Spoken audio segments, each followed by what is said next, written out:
Запрошуємо до слова. Now the floor is given to Colonel Dmytro Hutsulyak, Ministry of Defense of Ukraine spokesperson. Good afternoon, everyone. During the last 24 hours, on the 23rd of March, militants of Russian occupation forces continued to shell defense positions of our defenders. Moreover, terror occupants used weaponry that is prohibited by the Minsk agreements. These were mortars of 120 mm of caliber against civil infrastructure of Avdiivka town. But first, we'd like to note that during the day before yesterday, on the 22nd of March, the occupants really used weaponry against our defenders. According to press center of headquarters, after operative information was updated, it became known that enemy shelling with the use of small arms against Ukrainian positions in Dmytro that happened on the 22nd of March are confirmed. And on the fact of delayed transmission of information and violation of order of report provision, headquarters ordered service check. Now about events at the front line on the 23rd of March. Two precision enemy shellings of our defense positions happened in the Donetsk sector. After 10 p.m. for 1 hour, the occupants delivered fire with the use of grenade launchers, large caliber machine guns and small arms against our defenders of Mariinka. At about midnight, the militants of Russian occupation forces used mortars of 82 mm of caliber against our defenders of Kamienka. Bursts of 3 mines were recorded, and in the result of enemy shelling among our defenders, servicemen of the armed forces of Ukraine and other military formations of Ukraine, who complete combat tasks in the region of operation of containment and rebuff of Russian armored aggression, there were no wounded or injured. According to information provided by press center of operation headquarters, the militant shelled civil infrastructure of Avdiivka town, and this was recorded by observers of Ukrainian side of Joint Center for Control and Coordination of issues of ceasefire and stabilization at the line of contact between the sides. Ukrainian side of JCCC informed that militants of Russian occupation forces continue to violate comprehensive ceasefire regime using weaponry that is prohibited by the Minsk agreements against civilian infrastructure of settlements of Donetsk and Lugansk oblasts. On the 23rd of March, in the result, the observers of Joint Center of Control and Coordination, due to their photo footage, identified that the enemy in the period from 1:20 to 2:20 delivered fire from Spartak against civil infrastructure of Avdiivka town using mortars of 120 mm of caliber.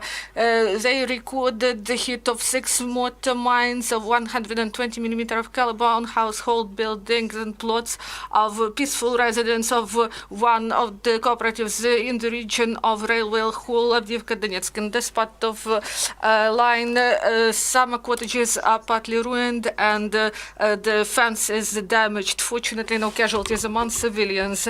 The information about the shelling of peaceful residents of Avdiivka by militants, this information was provided to SMM-OECE. Ukrainian side of JCCC stresses that such terror actions by order of commanders of occupation administration of Russian Federation show about conscious disregard of international humanitarian law that poses threat to lives and the health of civilian population in Donbas. Moreover, according to information provided by the main intelligence department of the Ministry of Defense of Ukraine, the presence of Russian occupation forces in temporarily occupied territories of the Donetsk and Lugansk oblasts and their illegal activity continue to pose threat to civilians. On the 22nd of March this year, while carrying out firing exercises, artillery small unit of one of motor rifle brigades of so-called First Army of Russian occupation forces hit the residential house with a shell in occupied Dnyakiva. Moreover, in the residential quarters of occupied Azov settlement, occupants established ammunition storage facility.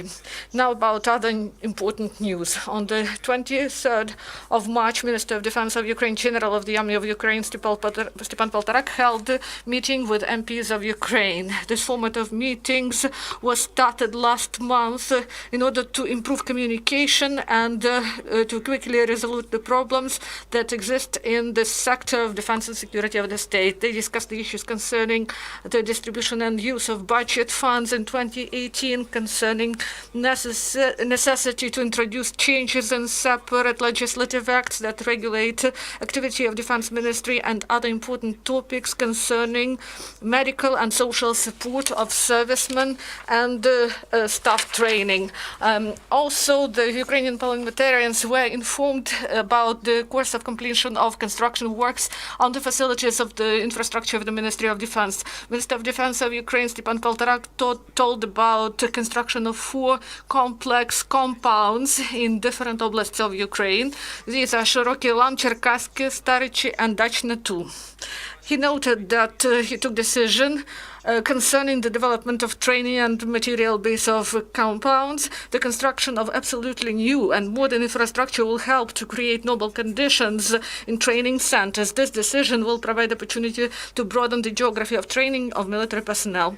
In the territory of all compounds, they plan and they carry out construction of hostels of improved type, including hostels for service women and canteen, sports complexes, and development of infrastructure. According to the Minister of Defense of Ukraine, also this year they plan to build 184 hostels of improved type. Taking into account the scope of construction, Stepan Poltorak invited construction companies to join this process, and he noted that the Ministry of Defense developed complex infrastructure of compounds according to the leading standards of the countries of leading countries of the world. And now in Shirokii Lan, they carry out construction of the whole complex. These are hostels of improved type for 4,000 to 6,000 people, canteens, cultural center, shower and laundry complex, medical and sports centers, roads, infrastructure, purification centers, systems, transformer stations, systems of water supply and water sewage. In order to create normal conditions for servicemen, they plan to complete the works until autumn this year. And as it was previously reported, according to the results of investigation concerning situation in interbranch center of training of military units and small units in Shirokii Lan firing ground, upon decision of the Minister of Defense of Ukraine, a number of officials were brought to responsibility. This is all. Thank you.